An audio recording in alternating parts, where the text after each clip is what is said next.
സ്ത്രീകളെ അഭിസംബോധന ചെയ്തുകൊണ്ട് എന്താ പറയാനുള്ളത്? തൃശ്ശൂർ നഗരം സ്ത്രീകൾ വിമൻ ഫ്രണ്ട്ലി ആയൊരു നഗരം. തീർച്ചയായും സ്ത്രീകൾക്കൊരു പ്രയാസവും ഇല്ലാത്തൊരു നഗരം. സ്ത്രീകൾ പല ചരിത്ര സമരങ്ങളും മുന്നിൽ നിന്ന് നയിച്ച സമരമാണ്. ഇന്നും സ്ത്രീകൾക്ക് വലിയ സുരക്ഷ എല്ലാ മതങ്ങളും നൽകുന്ന, എല്ലാ രാഷ്ട്രീയ പ്രസ്ഥാനങ്ങളും നൽകുന്ന ചരിത്രപരവും സാംസ്കാരികവുമായ ഒരു വലിയ ഔന്നത്യമുള്ള മണ്ണാണ്. ഞാൻ എൻ്റെ ജീവിതത്തിൽ കിട്ടിയ ഒരു വലിയ ഹോണറായിട്ട് അതിനെ കാണുന്നത്.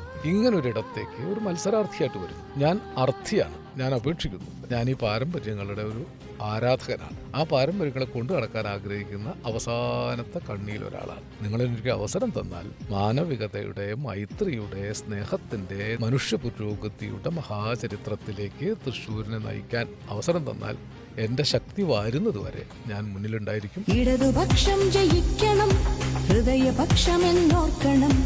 ഇനിയും എന്റെ നാടുയരണം, ഒന്നിച്ചൊന്നാമതാകണം.